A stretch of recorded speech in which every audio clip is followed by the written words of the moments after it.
feel extremely lonely in a relationship too. Yes. And I think that can Absolutely. happen more than if you're Yes. alone. When you have a different point of view and they disagree, I think we all must learn to accept that we can all agree to disagree and still be okay with each other and not see each other as enemies. And that's sorely lacking in general. And so Your spouse needs help, okay, like therapy. Yeah, like things are not going well because of this person's woundedness, and it's not been addressed and it's not being treated.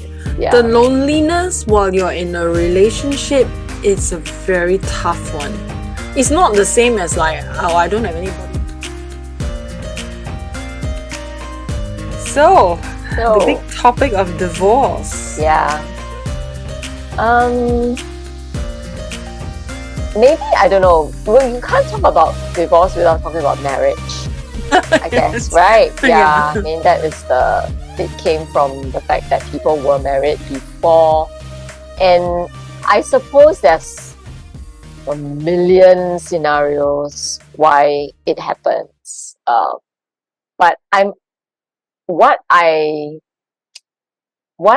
wouldn't say curious, but what makes me think about is people who genuinely love each other, who genuinely will the good of the other, and yet don't make it. There are couples like that. Yeah, and I feel that it interests me more than those who like, okay lah, never think properly, wrong fit from the beginning, but for whatever reason too idealistic, yeah. So that one, you can kind of explain it away that, hey, if you had been more thoughtful about it, you could have avoided this. Yeah. But yeah, there are those who you think, will be celebrating their 50th wedding anniversary or even longer. Yeah. And that is what makes me ponder, like, what happens? Yeah. And what should people be aware of that, maybe it could have been saved. It doesn't always have to lead to divorce. And if it did, why? Yeah. I think people who genuinely care for each other, they love each other, they only want the good for the other person, right? These kind of couples are not common also. A lot of marriages don't work this way. A lot of marriages look at the partners as the enemy. Sometimes when things go bad, they look at the partners, and they're still married, as the enemy. So you hear this common thing where guys like to say, yeah lah, the wife said this, the wife want this. So when they talk about their spouses this way, they're not seeing their partner as a partner.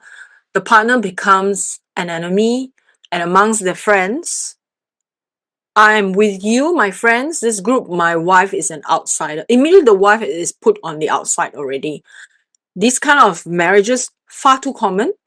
Marriages where both people genuinely care for each other, they only want the good for each other, is not very common. Really? Yes. Okay, I don't know. My parents were like that. Yeah. And yeah, I don't know. I just thought that was like actually very normal. No, it's not. It's, I mean, they would, of course, sometimes they would argue and like not agree on certain things, but that they would die for each other. Yeah. Yeah. But most relationships, or at least, with the people that I work with, right, my clients, and the people I observe around me, I feel like if you can talk bad about your partner with your friends, it's not a good sign. It's not like a joke or like, don't brag about my wife, like people would think that, why are you bragging about your wife? It's not that, right? They really mean it. No. It's not, yeah. I mean, if you're bragging about your wife, it's good, right? I mean, you're praising her, you're talking about good things about your wife. But these are people who are talking not very nice things, Okay. right? And Okay. and it's very common. I and sometimes I wonder, like, oh, why I don't know, maybe people would come up to me and share these things with me. I mean, they're not my clients, but then they share these things with me. It makes me think, are they sharing with me because they know that I'm just going to keep quiet about it? I'm not going to share what they shared with me with others. They feel comfortable sharing with me. Or is this the norm?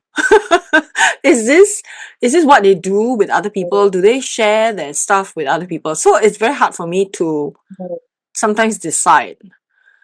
Okay. Um, So they despise their spouses. no, they And they complain, both sides also I'm sure the wife also despises the yeah, husband, yeah, right? yeah, Yeah. So it's like, I don't actually like you, yeah, and I don't think well of you. yeah, I have negative thoughts and then yeah, negative impression of you. yeah. So I think they're Okay. conflicted Okay. because they feel that they love them, but they cannot stand the behavior. Oh. And How to love someone whose behavior you cannot stand? sometimes the other person got irritating behavior lah. You know what I mean? Which is, Yes, I I know. feel, okay, like, okay, it's normal. Yeah, people sometimes got irritating behavior. But then I feel this kind of behavior, because your love should be greater than your dislike for the behavior, then you should just keep quiet or speak to your therapist about it, right? Don't tell the world about it, It's their because it, therapy lah, in a way. yeah, Telling their friends is their therapy. but it's very bad, Of because then your course. friends will have a very bad impression of your Of spouse. course, of course. Yeah. Yeah, Yeah. yeah. Mm. And but there's one couple that I know of, like the husband used to do this with the wife, right? Like say not very nice things. But then he has really, really made very good effort, like to have the wife's back now, like to be there, to only speak Supportive. of nice things of her, Affirm to her. be, and I really admire that change. And Mm. I feel like this is really good, Mm. because there was a realization, right, on his own part, like, Yeah. what have I been doing? What am I doing? Yeah. And that has changed. And I think, that's admirable for people who have that capacity to change. Yeah. But again, it's not common. It's really not common.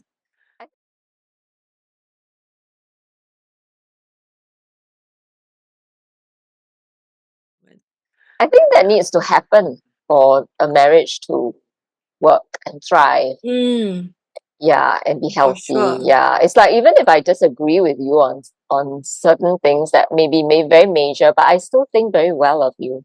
Yeah. Yeah, and I still admire you and respect you. Mm, Yeah, mm, that should be the mm, way, right? yeah. Yeah. Mm, And I guess maybe people are too lazy to communicate their needs, I yeah. feel. Yeah, and needs change over the Yes. years, both sides. And it, Yes. it takes effort to Yes. nurture that communication and to keep each other totally in sync, like, hey, Mm, this is going on with me. Yeah, mm, I don't feel the same way about this anymore. yeah. But Yeah. it I don't know, maybe it's just life takes over, and that Yeah. becomes like seen Mm, as not important when actually it is the most yeah. important thing. Yeah, Yeah. not getting to work on time, not getting the bills paid, even, in a way. Mm, Yeah, yeah. yeah, yeah. Yeah. But then the bills take over, Yeah. the Yeah. practical responsibilities take over. Yeah. Yeah. What you said about our needs changing. I was dating this person, right? And then he called me out, uh, not in a good way. He called me out and said, "Oh, but that was not what you said last year." why you change your stand on this? I said, people change. I'm human. I'm not a computer. I remember having this argument like, why do you hold me to that? Like, you want me to be stuck at that point? Like, I am growing, right? I grow, so my needs are different. My belief system also has changed, right? When you grow, your belief system changes, you evolve. And he accused me of being fake. And I thought there's something seriously wrong with this person, right? So when he said that, I mean, this was just someone I was dating. After a while, I thought, okay, this is not it. This how to be in a relationship with someone like that when you're supposed to be like permanently Can't accept, fixed. that you are dynamic and your views are actually very dynamic too. I mean, there are certain views, of course, you will lifelong values, right? But other things can change. And if they do, yes, you can be taken by surprise. I think there's nothing wrong to say, hey, but this is new. But I think you need to give that person space to explain, like, oh, where did this come from? What made you think otherwise now? Yeah. But most people would just go like, bam, there, I caught you. Yeah. So it's like, it's not about winning. Exactly. Yeah. It's about playing well. Yes. And till death. Yeah. Playing well till death, not about winning a daily battle. Yeah. Yeah. Yeah. And I think it's mostly also, I mean, society in general has a real lack of emotional maturity to begin with, right? And so you can't even have a discussion. You can't, like, let's say you have a different point of view from someone, they see you as being against them. So, but that you betrayed them, like you have a different point of view, like cannot, like we're friends, we all need to have the same point of view. And when you have a different point of view and they disagree, I think we all must learn to accept that we can all agree to disagree and still be okay with each other and not see each other as enemies. And that's sorely lacking in general. And so even, very grown-up people in their midlives, right? When you have a different opinion, they're taken aback because they feel like you shouldn't be thinking that way. Like you should be on my side, kind of thing, which I think that's one of the biggest problem, perhaps, not just in friendships, but of course in marriage, right? I mean, if two people cannot have a discussion about something and yet still love each other and not see each other as enemies, I think it's very hard. And I see also very common, people just sweep it under the carpet after a while. They don't even want to deal with it. They see, like, let's say if one of the spouse, right, brings something up for discussion, they see the person as being combative. Like just want to fight, just want to argue. But it's not an argument, it's a discussion, like be open to discussing things. Yeah. I think being open to discussing things that matter to the other person shows love. Yes. Yeah, it shows care and concern. Yeah. And when you refuse to, that shows that you really don't care very much for that person. Yeah. Exactly. Yeah. Because yes, it may take a lot of effort from you, but that is what love is, right? Yes. Yeah. Even though it's painful for you to talk about it, you do it because that person needs a certain amount of clarity and you have to give it. You can't say I'm not willing to give you the clarity that you need. And it has I think giving the other person space to explore a different idea and you not reacting right to their idea, I think that's so important. And sometimes I think in marriages, because of the close proximity, right, whatever has been or is being discussed, I think couples do take the opinions too personally. Like they don't know how to see like this idea is my husband's or wife's idea. It's not my idea. I may not be able to stand in the same place, but I will support the effort. I may not support the idea, but I support the effort, and reassure my spouse that you have a different opinion. I still love you. I think the reassurance is missing. Yes. And we are not only our ideas and our points of view. Yeah, we are more than that. So it shouldn't, a difference in opinion should not define the marriage or each other. Yeah. And then they end up fighting, right? To prove who is right or who is wrong. I think fight is still better than let's not talk about it. Yeah. And then it just goes on, but inside you are seething and you keep dwelling on it, and then you get very angry and resentful. Yes. Yeah, and it's that resentment that grows over the years that will really damage the relationship. I think resentment is very, very poisonous. Yeah. I mean, to be able to say, I resent you for saying that, or I resent what you said, is still better. It's so much healthier than to keep it all in and not be able to express that. Yeah. And then the other person at least has to say, why do you resent it? Like, now let's hear it, Yeah. So there's a flushing out. Yeah. And if people don't do that, then 30 years down the road, they're going to explode. Yeah. And then they will begin to think, Hiya, you're not nice to be with. You don't support me. You don't love me.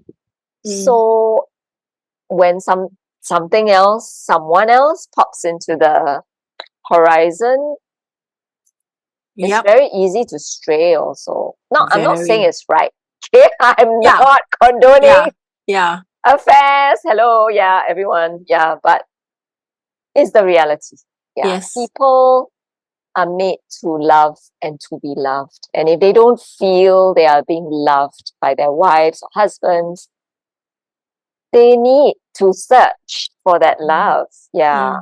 And not everyone is mature enough to know, hey, that's not what you do. Okay? Let's hang on. Wait, let's figure this out first. This is not gonna end well. Yeah. I mean, of course, the clearest sign that there's something wrong in a marriage is when one of them has an affair, right? I mean, no one has an affair with anyone if they truly love each other. I mean, it's impossible, right? Something has gone wrong, and that's why people stray. And the interesting thing is people always blame the third party, like that's only that one person responsible for the whole marriage falling apart. The problem was already there to begin with, even before the affair started.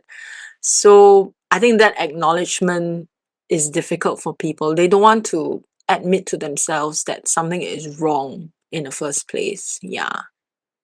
And then sometimes, even when one spouse notices or knows that your spouse needs help, okay, like therapy. Like things are not going well because of this person's woundedness, and it's not been addressed and it's not being treated. But you don't do anything about it, because it's very hard to tell someone you need help. And I want you to get help, because most of them will just say, no, there's nothing wrong with me, and be very stubborn about it, because there's this huge stigma about mental health, right? So that also could be a factor. And then you just don't do anything about it. It's like, okay lah, you are like that, okay lah, I have to live with it until I can't. It's very tough. I think when you know someone needs help, but they don't see that there is a problem and they're not seeking help, I think it's very tough, because whatever the thing is, right, takes over the whole marriage, and it can no longer be a normal marriage. It is the third party in a way. Exactly. Exactly. Coming back to that question from Spin the Wheel, right? what did divorce teach you about yourself that nothing else could have? Would you like to answer that question? Sure. Actually, I wouldn't say it was divorce. Like you, it wasn't just divorce. I have learned that I am enough. Yeah, I have finally learned that, yeah, no matter what happens in my life, whether I will be with someone or not, I am still enough.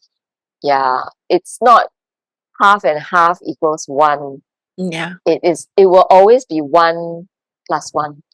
And the other person is also as enough and as whole.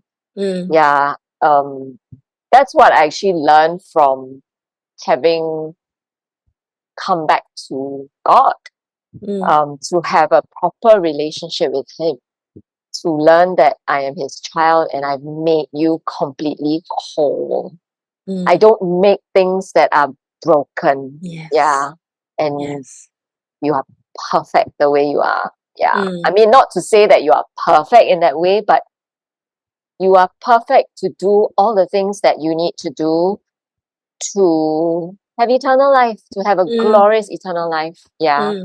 Yeah. So I would say, yeah, I guess it's both lah. You know, learning to be on my own and then coming back to God, that really reinforced that you see. Yeah. Okay. Yeah. Yeah. I think society tells us, we use these terms like, oh, where's your other half? Right. It just perpetuates this other half is very idea. bad, right? Yeah. Yeah, that you're only half. Yes. Your It just better half, perpetuates that. Yeah. Like if worse you are not half. in a relationship, it's like you're just half a person, Correct. half a Correct. being. You're not complete. Like, Correct. what kind of nonsense is that? Very toxic, actually. Very. Yeah. Very damaging. Very. Yeah. I used to dislike this when people ask me, where's your other half? Okay. And then I don't would have say, people who say that though. huh? I don't have people who say that. Lucky you. I had people who say that, Funny. and I said, I'm not half a person, mind you. It's like, do I look like a magician's assistant that just got sawed into half? Yeah. Yeah. I think these terms, right, people just use very loosely. We don't realize, like in our language, right, we don't realize how it makes us perceive ourselves and the impact it has, right, on us, on our psyche, and making us think like we're not complete. Yeah. And that's a big reason also some people don't go through a divorce, because they feel like they're not complete if they leave. Yeah. It can, I guess it's like very scary lah. All of a sudden, I don't know why they're so scared. You don't have to go out and hunt what? Like back in the, I don't know, earlier days when you had to, it's like, I guess it's societal stigma lah. Yeah. Actually, and a fear of loneliness. And I think people like that probably have never been alone before. They're not always been in comfortable. relationships from a very young age. And, and not comfortable with their own company, not comfortable in their own skin. And that's why they jump from one relationship to another. And even after a divorce, very quickly would enter a relationship or looking, And I think one of the toughest thing for people in their midlives when they're searching, right, wanting to get into a relationship, is really tough as a midlifer. Yeah. Of course, your options are so narrowed. So narrowed. And I mean, we hear all these scam stories, right? Oh yeah. Oh, there's that too. A whole economy of that. Yeah. Yeah. And a lot of midlife women, single, divorced, whatever, right? They have money, and then when they go into this online dating, I mean the scam stories we hear of, like, so common. Yeah. They should ban all these things. I'm sorry. It's so despicable the way they They have scammed people. Yeah. Yeah. Yeah. Yeah. I mean, it's not just money. Yeah. It's your heart, I think that's harder to get over. Yeah. Money can always be earned in that way. Yeah. And I don't even think they really care about the money. Yeah. In the end, right? Yeah. Yeah.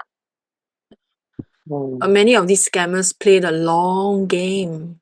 Very long. They invest, they talk to you, they're on the phone with you a lot. I hear so many stories like they, and then maybe 1 year down the road, 2 years down the road, they'll say something like, oh, something happened, my mom needs surgery, can you help? And then you send the money and that's it. That's the end. No It's more. actually some 17-year-old boy on the computer, like, okay, today is the day, yeah. The boss said, do it. Okay. Scam the money, Yeah. Yeah. So it's ugly, yeah, these things. It doesn't help. Yeah, it It doesn't help. doesn't help. Yeah. And then it makes people who want a relationship, newly divorced, they want to start dating, it becomes so, I'm not saying they're desperate, but then they have desperate actions, like, oh, my time is really running out. I really need to find somebody. It's They're like not very this. discerning as a result, right? They just like, okay lah, can lah, like that also can. I don't know. Yeah. But I guess when you want it, and it's nobody can talk you out of it, out of wanting to be in a relationship. And but going back to loneliness, right? You can feel extremely lonely in a relationship too. Yes. And I think that can happen Absolutely. more than if you're alone. Yes, Correct? I agree. So I agree. why would people even be afraid to be lonely? Because when you're in a marriage or a relationship, you can actually feel very lonely, and that is very, very real and very frequent. Yes. You've got nothing to lose, man, in a way lah. Yeah. Not that I'm condoning divorce. I'm just saying, in terms of relationships. The loneliness while you're in a relationship, it's a very tough one. It's not the same as like, oh, I don't have anybody to date. I don't have friends. That kind of loneliness is very different. Yes. This loneliness has almost, if I were to describe it, is an icy feel in the heart. It's cold. Like, and to be in a marriage and feel lonely is like the person is there, but so far away. You're not meeting on all different levels, right? You feel the distance. You feel like I might as well be in a long distance relationship. Yeah. Or in a different dimension, I would say. Right? Like when you say not meeting on all levels, it's like I can hear you, but I can't see you. That kind of weird like with a ghost, right? Having a relationship. Of poltergeist, like they're in the wall.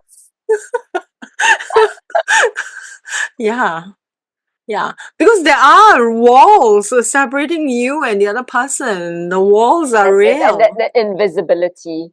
Yes. Yeah. That you don't see me, I don't see you, even though you're there every day, I don't hear you, I don't feel you, you don't you don't care about how I feel.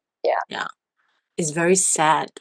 And this kind of sadness is not even it's like a very slow burn sadness. It's not even like, oh, I'm so sad, I sit down and cry. It's not even that. It's a slow burn kind of sadness. It's not like a tragedy, a train wreck, and it's like, oh my gosh, all of a sudden. This one's like the frog in the boiling water. Yes. Right? That didn't know it was actually being cooked alive. Yeah, exactly that. Yeah. Exactly that. But I feel that people can still do something about it but they must want to, they must agree, both agree to, and they must both recognize that this is our problem. Yeah. Yeah. Yeah. Yeah. Yeah, I think both has to recognize. If one party says, I don't think it's, I think it's you are the problem. Yeah. Then, there's no hope, in a sense. You can't even suggest therapy.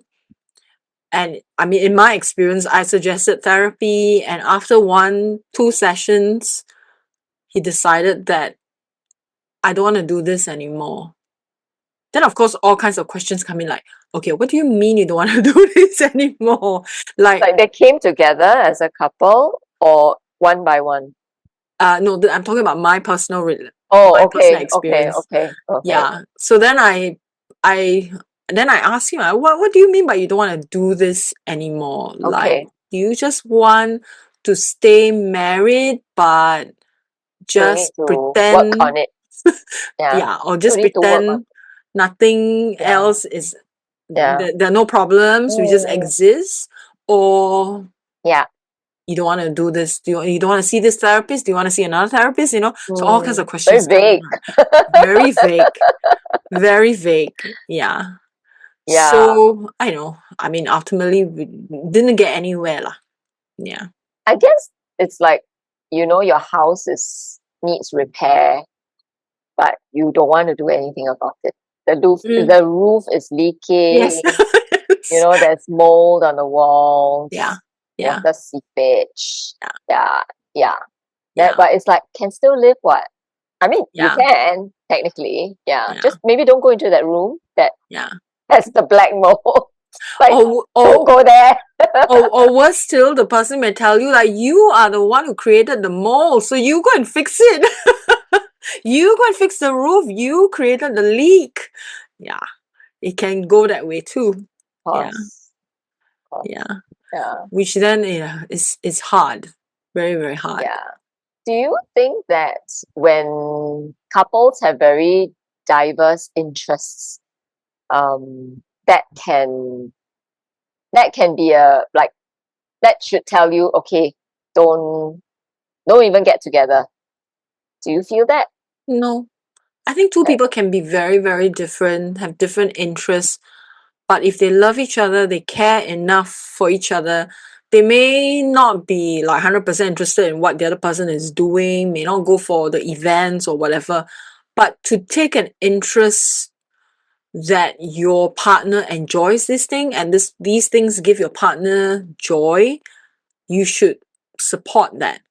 It's a good thing for your partner, right? And I don't think that having, after my own marriage, after working with people on their relationships and all that, I've come to one conclusion that it's nothing to do with whether you have common interests or not, whether you like the same things or not. Ultimately, it's emotional maturity. Are both of you mature enough to deal with each other emotionally? Intellectually is not a problem. Intellectually, everybody can learn and read a book, and you can go on a learning spree or whatever. Yeah. But emotional maturity, and whether you are in sync spiritually, from emotional maturity to That's hard. spiritual synchronicity, how do you call it? Synchronicity. Yeah. Synchronicity. I think this has to work. That's very hard. And I feel emotional maturity is almost like the baseline for people to sync well spiritually.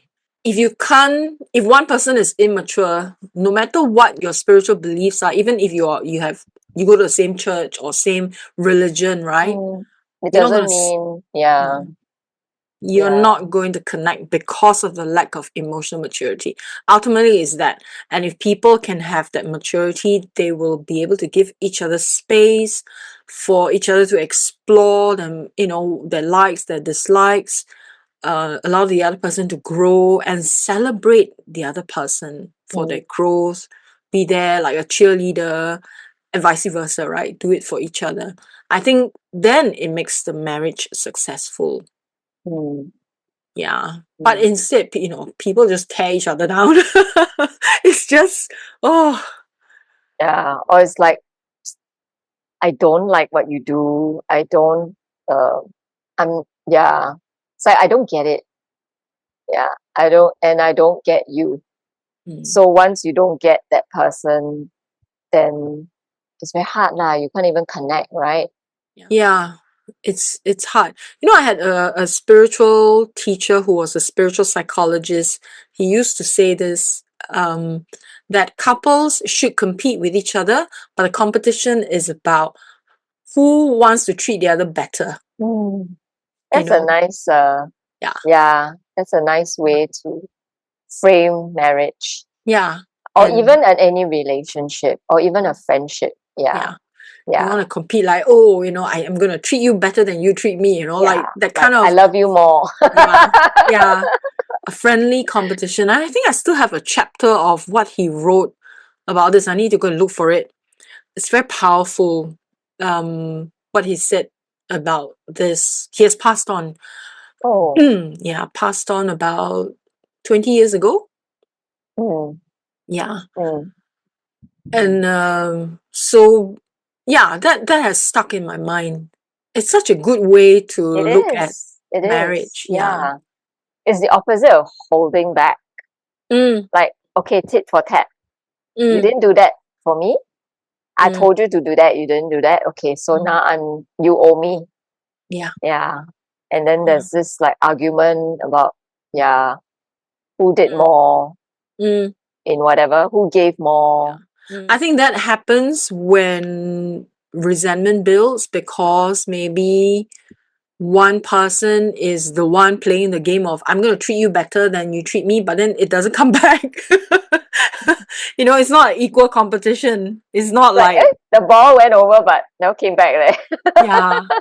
Like the person or like, oh, okay, or take it for granted. That's where things break down. It's not Taking equal. for granted is horrible. Yeah, it's totally unacceptable. I don't have to do this for you, but you should do that for me. Yeah, it's a given. I don't have to thank you. I don't have to be appreciative, and I don't even have to treasure it because it's become like air that I breathe. Yeah, it's always there. Yeah. What if the other person will say all the right things like thank you for doing this for me, thank you, but it's being weaponized, like it's always like you doing something and it's but I thank you what but then the other person will never do things for you, so that becomes the thank you becomes annoying. Yeah, the gratitude is weaponized. Yeah, right, like I'm very, very grateful for you, but I'm the one who doesn't lift a single finger to do anything. Yes. Yeah. That happens. There's that too. Oh my. Yeah. And then the person could say, what more do you want? I'm already so grateful for what you did. Like how to, gratitude is it's intangible.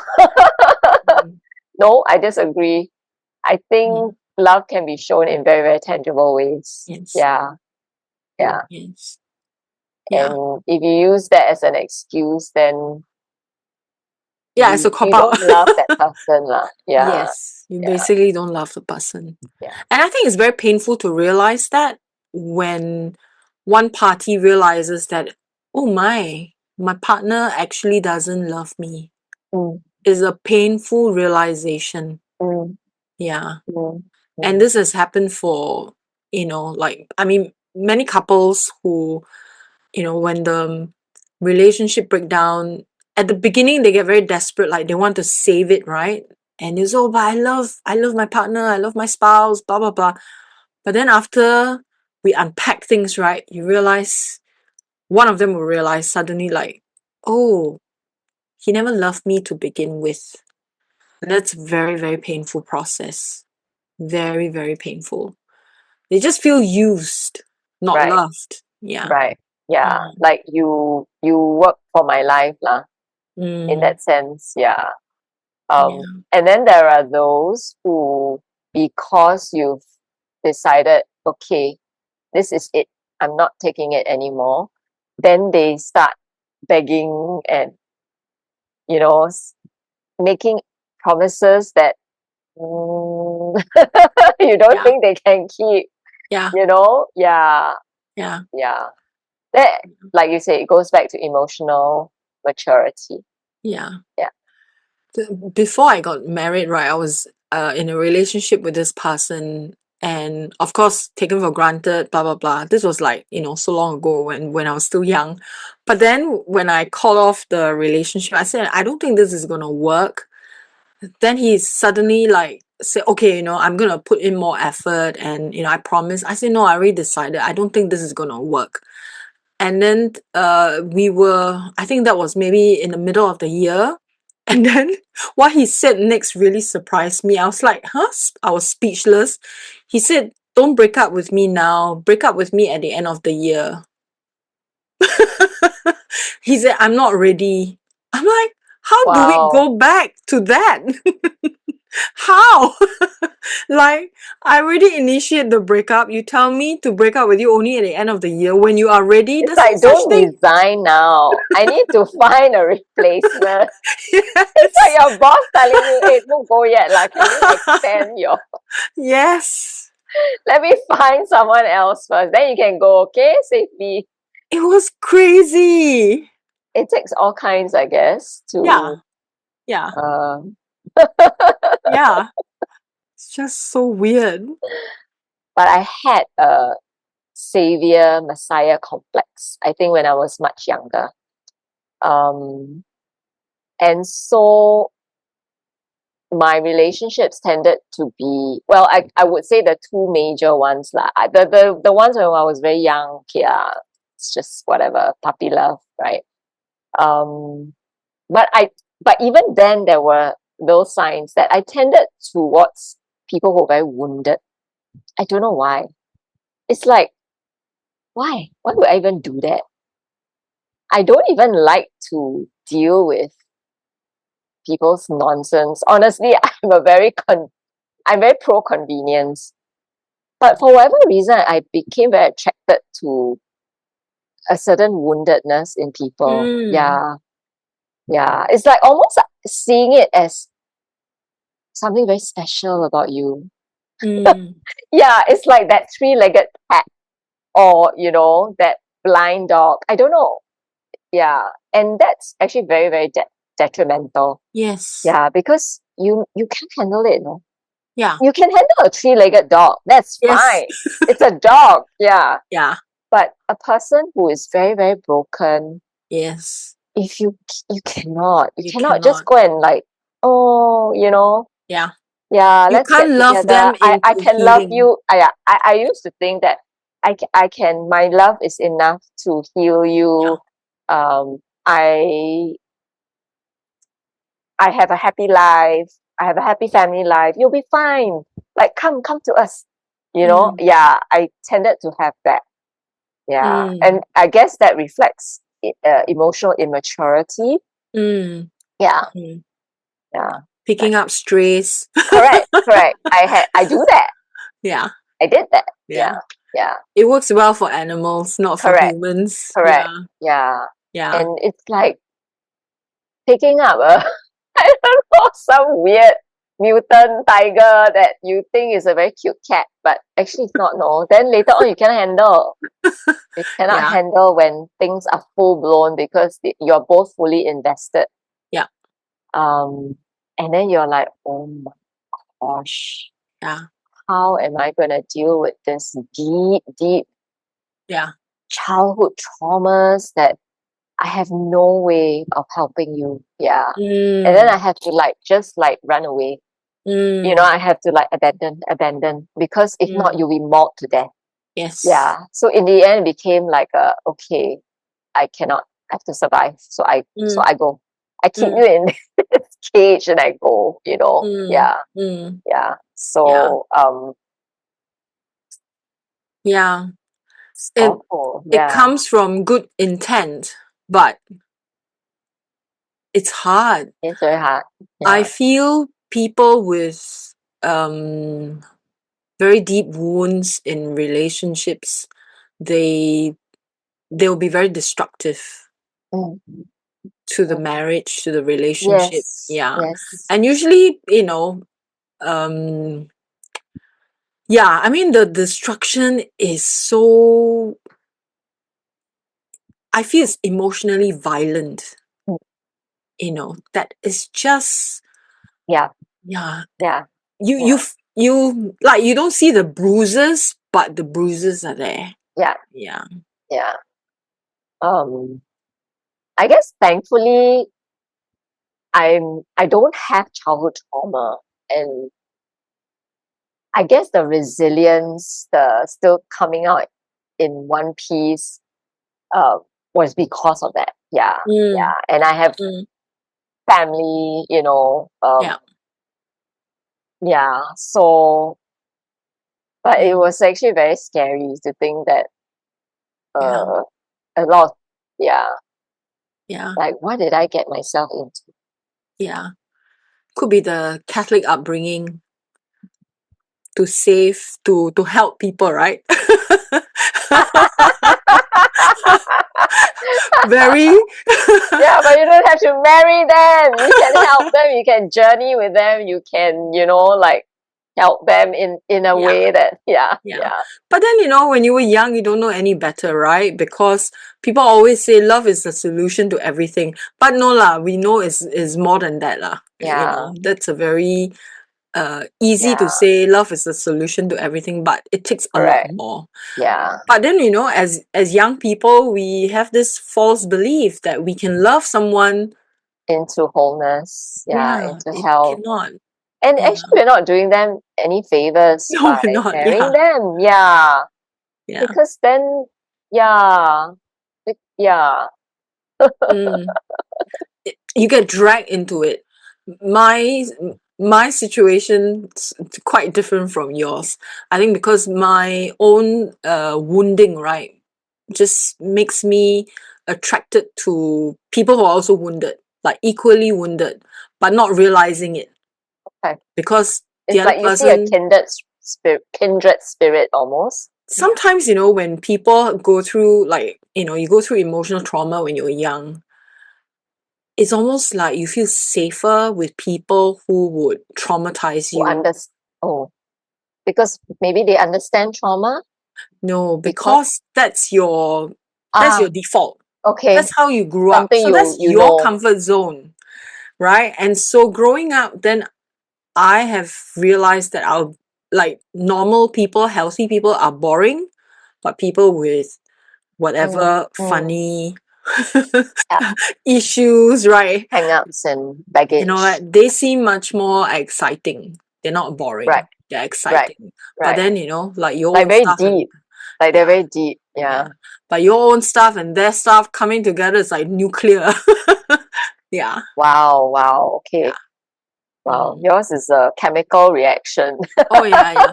And I mean, the interesting thing is this is something that I learned later on after, all the first few relationships I've had, right? I learned that when we are when you are wounded and you're not fully healed and the other person is wounded, maybe unaware that they're wounded, there is a true chemical reaction that when you meet each other, that's why you You feel attracted. recognize. There's an attraction. You Oh, feel like, wow, why do I feel so attracted to this person? Why am I so drawn to this person, right?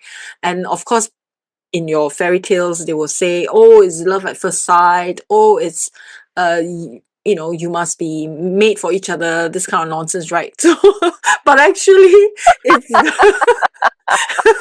it's just trauma bonding, right, right? right. And that's the attraction. Okay. And for a successful relationship to last, to where you have space to cultivate love, it's actually very boring at the beginning. It starts off like boring. There's no explosion. And now I tell my clients, if you feel this attraction, don't. You need to investigate what is this thing, because you don't know the person. How can you have this? How can you have sparks if you don't know the person? Think about it logically. Don't believe the fairy tales. Don't believe all the, Yeah, the Korean movies. drama. Yeah. Yeah. So I think this is one big mistake. I think we've all been so programmed, right? Like when you feel a spark with someone, you're meant to be, your soulmates and whatever. We've all been programmed with that. Society tells us that this is how it goes. And so we follow that and we think that that's the right thing. Only to suffer through this nuclear bomb. Yeah, just Okay. horrible. But yeah, going back to when you said you discovered your ugliness, right, Mm, in the marriage, and I also discovered my ugliness. mm, Like I there were things that I said that I would never say to anybody mm, else, and that I would be so ashamed to mm, say it out loud now, but mm, it really brought out the bile, because I was mm, just like so frustrated and so angry. Yeah, mm. yeah. And you say very, very destructive things that Yeah, get dredged up and weaponized against you. yeah, Wow, you said that to me. yeah, That's like horrible thing to say. Yeah. yeah, yeah. But I read somewhere that sometimes we say such horrible things to people we love is because we have been trying to communicate and then they don't listen, and then the pressure, right? Then you keep trying, like say Mm. worse and worse thing The voltage goes higher and higher. until it finally gets their attention. But by that time, it's really so bad.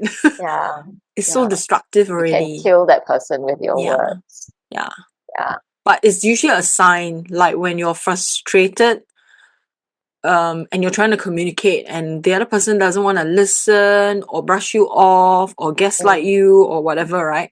And mm, you try again until like it just gets so bad and you go like, oh my god, that's not me. Where did that come from? yeah. Yeah, Yeah. yeah. And then I would get the go to church every day. Mm. Mm, Oh wow. And that was like the yeah, killer. yeah, yeah, yeah. It's a step. Yeah. Yeah. And I'm like,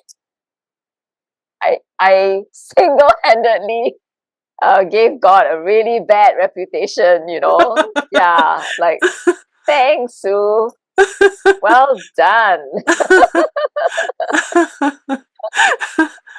Ah, the things we do when we are not at our best. We fall. We really do fall. And I think it's very humbling to allow ourselves to fall sometimes. I always believe, I mean, not that we're going to purposely do this, but I always believe that the harder we fall, the higher we climb, right? And so our capacity for growth is like a tree, right, with roots. If a tree has deep roots, then that means the tree can grow really tall. And if we're just scraping the surface of who we really are, we don't go deep and don't unveil all these ugly parts of ourselves, then it's harder to grow. Yeah. But along the way, of course, people are going to judge you. Like, oh, you say you're a churchgoer, but then why you say such Yeah. things, right? Yeah. So, Yeah. I mean, that's part of the whole, see how we can handle these kind of judgments as well and to be accountable, Mm, right? And I received this hate mail long, long ago from someone who said something like, oh, do your clients know that in the past you did this, you did that? But of course, that person is someone I know, but no longer speaking terms. mm. And the email, I can't even reply to that email. It's like I don't Ah, know, it's a one way. And I thought to such a myself was, coward. yes, if you really want to bring this up for discussion, allow me to reply. But I couldn't even reply. And I thought, how interesting, that you would attack me that way. And what I would have replied is that actually all my clients know this is what I did. I'm very transparent. I share, okay, this is what I did, this is what I learned. Correct. So I'm teaching you from that Correct. that place, right? And so it was quite, I mean, that's so, I don't know, like jealous almost, like jealous of your growth. Yeah. To me, that maybe reflects that. Yeah. Oh, I want to what you said earlier on, right, about when two people, they really care for each other, they love each other, but then they have to leave each other. I feel that sometimes it's because they know that their life with each other has come to an end, but they love each other enough to let each other go and journey forward. And not be conventionally married in that sense. But still, I can still love you. Yeah. And you can still love me. Yeah. That doesn't change. Yeah. And sometimes it's because they want the best for each other. I totally agree. Yeah. And sometimes it's like certain things just cannot fit. Yeah. And when it's together, then that's when the problem happens. Yeah. But as a different sort of people who love each other, it can still work. Because then that part, that destructive part that doesn't fit, is not relevant. Yeah. Why some people are able to healthily move on and thrive post-divorce, yet others may live in regret and bitterness. Yeah, indefinitely. It's so awful, right? Like, why do this to yourself? You've already had to go through the divorce. Suffered enough. Don't suffer anymore. Yeah. I think for people like that, it's usually the marriage is just, or the divorce is just a symptom of something that has happened to them way before the marriage. Okay. And it's not addressed. And that's why it's very hard for them. Like, they thought that this marriage will save them from whatever original problem. All there, yeah. Yeah. But it didn't, right? In fact, it won't. It has no capacity to. And so that's where the bitterness, happens, right? Yeah. People just become like, oh, I gave my life to this person, I wasted my youth, and blah, blah, blah. All these things come into play, right? The stigma of divorce. Yeah. Does it still exist today? I don't think so, Well, at least in my in my awareness. Yeah. People don't go like, or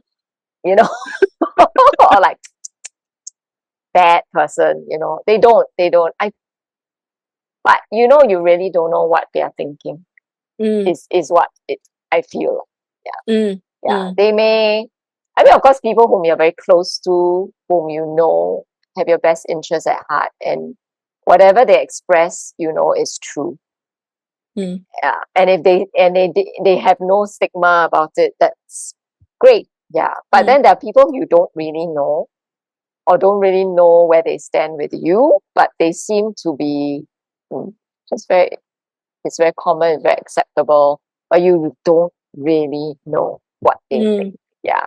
This is how I feel.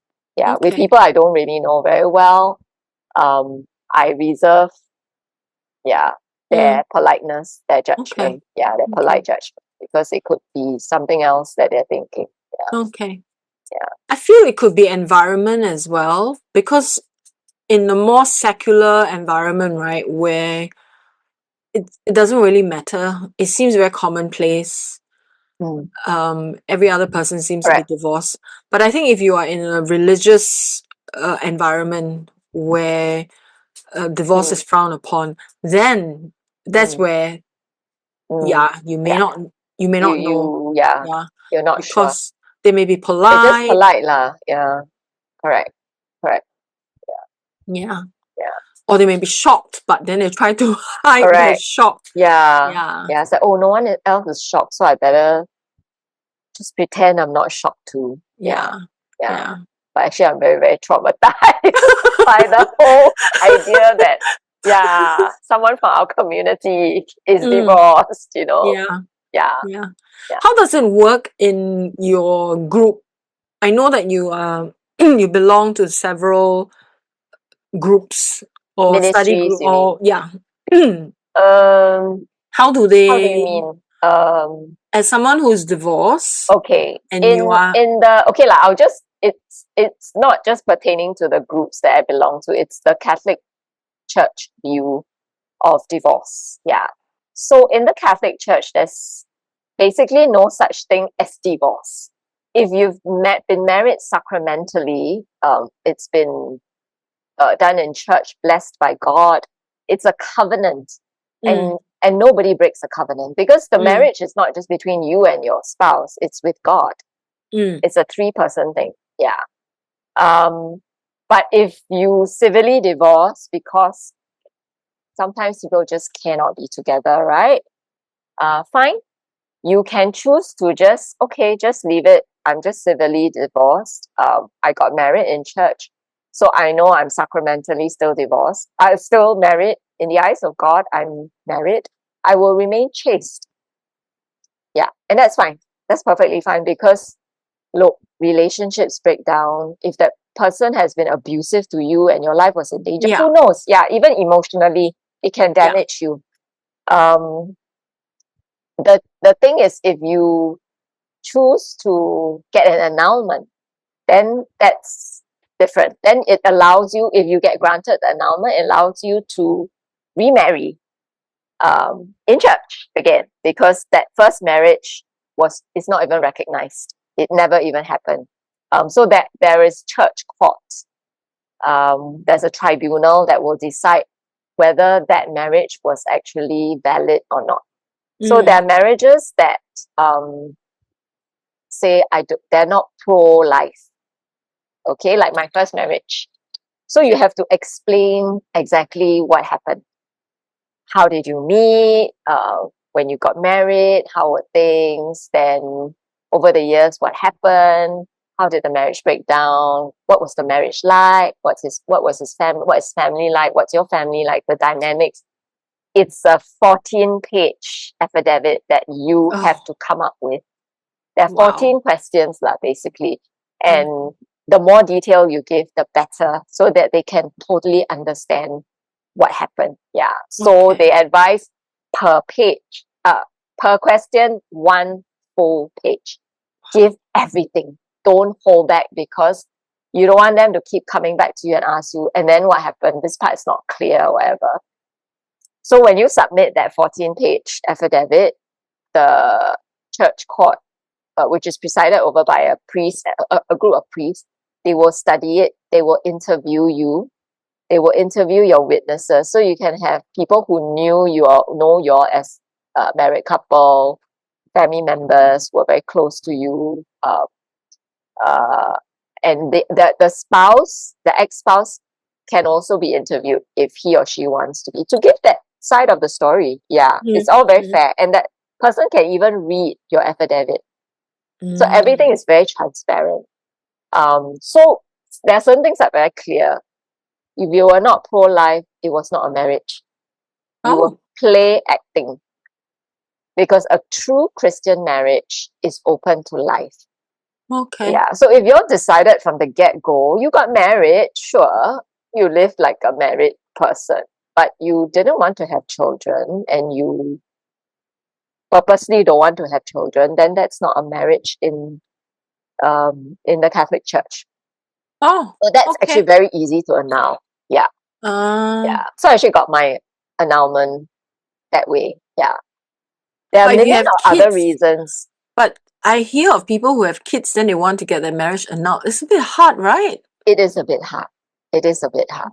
I don't Because, know. I don't know about other people's reasons for getting the annulment. Some people don't get their annulment. yeah, So you must be prepared that you may not even get it. yeah. Yeah. Yeah. So it's like that lah. So if you choose to, to live the covenant out, then you just remain chaste. It's fine. Mm, Yeah. mm, Can't be helped. That it cannot. Yeah. Sometimes people just need to be separate. So in yeah. a way, the church sees it as you're living separately lah, okay? So just remember you're still married, be chaste. That's all. Yeah. But otherwise, everything's fine. You can receive Holy Communion, everything. But if you remarry before you get your annulment, then you are seen as living in sin, because you are actually still married and you've got another spouse, who is not actually your spouse. So then in that case, not that people will ostracize you, but by right you should not be receiving Holy Communion. The priest should not be giving you if they know. You can go out and receive the blessing while you wait for your annulment. You can still in the process put in your annulment, go through that, and then once it's cleared, you can sacrament this second marriage, and then fine. Everything's back to that one doesn't exist. Now this is the marriage. Okay.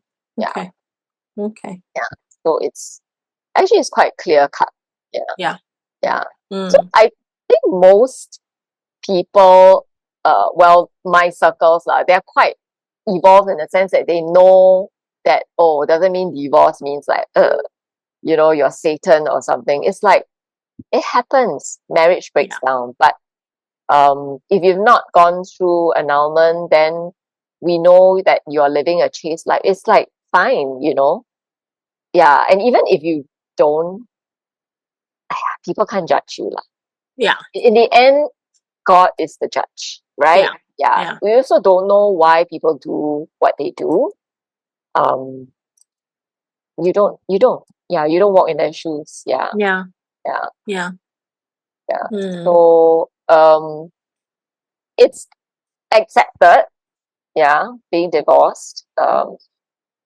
I think the tricky bit is if you have been divorced but you are not annulled and you're already married, that can make people a bit uncomfortable.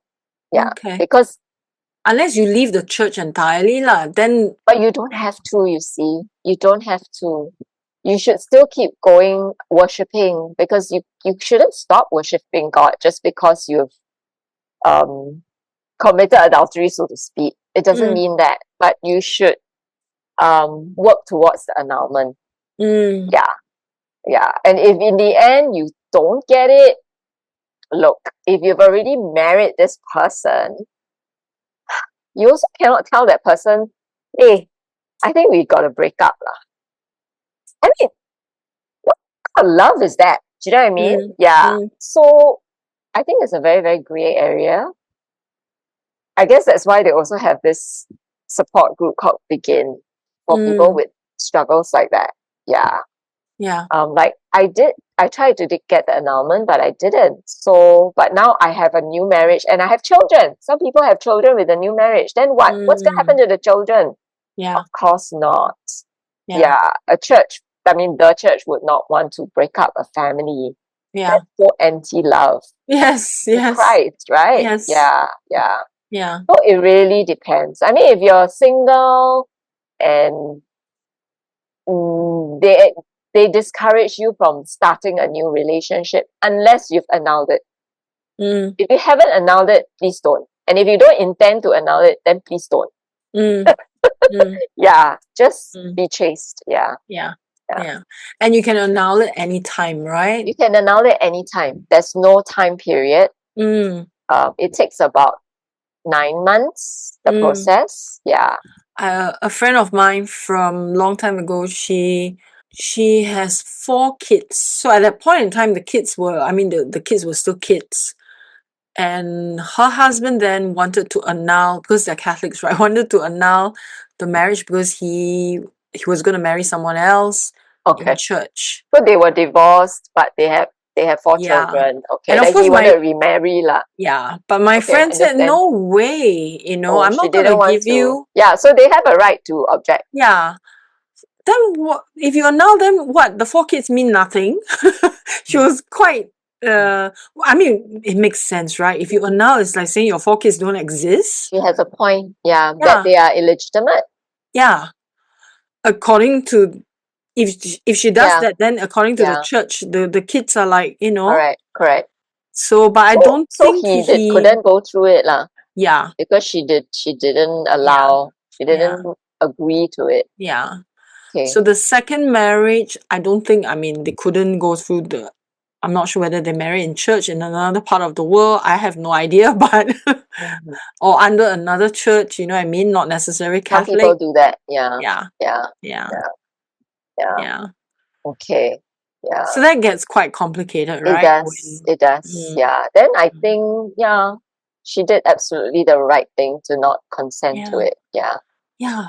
4 kids. I know. A bit Yeah. hard to, Correct. Yeah. Doesn't make sense. Yeah, it doesn't make sense. Yeah. Okay. It's good to know that your community accepts you. Yes. Yes. Let's see if there are others. Actually, there are quite a few of us. Okay. Yeah. And I guess it's come to a point where the people who are older are already our generation. The old ones are like lao kok kok already. They're not even in our community. You know what I mean? So we are almost like the oldest-ish. Yeah. Maybe slightly, maybe the boomers are just one rung older, but they're quite similar to us in that sense. Yeah. So could be a generational thing. I think so. I think whatever. like our parents' generation, they will frown upon it. Like So those who are like the pioneers, no. Yeah. I think it would be very hard for a pioneer who is divorced. I don't know. Who knows? Apparently not so bad because one of my friends, she's a widow. So she went for begin because of her widowhood. And she said, hey, look, very old men. Yeah. So she said there are some divorcees, like quite older men also. Yeah. So, oh, okay, quite interesting. Yeah. what happens if you are widowed and if you have divorce, let's say, but then your spouse dies, is that what you're saying? instead of a divorce but the spouse dies, then if they meet someone else, can they marry in church? Oh yes. Okay. Yes, your marriage ends till death. Okay. Till death do us part. Yeah. Okay. Yeah. Yeah. I thought you were asking if you didn't get your marriage annulled, but that spouse died. Yeah. Then it's considered your widow law. Yeah. Okay. Yeah. Then it's a clean slate again, as they say. Okay. Okay. Interesting. But then, okay, the thing is, if you're married before but not in church, then by right you can marry in church in your second marriage, because that is not a church recognized marriage. Yeah. Okay. So did you marry in church the second time? I did. Yeah. So I went through that 14-page. When I went to apply for it, right, get the process started, I thought, yeah, okay lah, easy peasy lah. I'm a writer lah. Come on, 14 questions. I can finish it in a day, half a day. Give me 2 hours. I can crank everything out and send it to her tomorrow. When I looked at the questions, I think I did the first 2. I couldn't go on. I just kept crying because all you have to recount what happened and all the things, the emotions all surfaced. And after, I think I did 2 or 3 questions and I just parked it aside for 3 months. I couldn't look at it until I said, oh no, she did say, try to hand it in by June so that hopefully if it's granted, you can get it within the year. That was my motivation. It's almost June, hurry up. So I just pushed through it, the rest of it, the 11 questions. I nearly died, no, I really died. Wow. I had like a pile of tissue next to me. Yeah. And it helps to realize a lot of things that, my dear girl, this all could have been prevented. You should not have married him. The simple truth was that you should not have married him. Yeah, and you did lah, okay lah, so no one's blaming you, but look at all the things that happen, all the signs, all the red flags, and blah blah blah. Yeah, so that was the realization I had. Yeah. The thing about red flags on hindsight, a bit useless. It's useless. Yeah, it's useless. Yeah, it's we always only a nice see idea when you're at that point, right? Yeah. Yeah. We only see the red flags on hindsight. I mean, on hindsight, a lot of things like, oh my God, why did I do that? Why did I do this? Yeah, We correct. couldn't see it. It made no sense. Yeah, it really made no sense, and I felt quite stupid actually. Why? Yeah, like, did you do it? Why? Yeah, like, my gosh, you're a masochist. You didn't know better. I didn't know better. Yeah, I didn't know better. I was emotionally immature. Yeah. Really had no experience in life. I just thought that marriage will solve everything. Yeah. We will have our own space. We will have our own everything. Yeah, no baggage. It's just me and you against the world. You know? Yeah, it just seems so romantic, right? And you romanticize everything, even the problems. Yes. Yeah. One good thing came out of my marriage is my daughter. Of course. Yes. Of course. That's the good That's thing. The best thing, I would say, right? Yeah. That's the one thing and best thing. That's beautiful. Yeah. So it's meant to be in that sense. Yeah. I think so.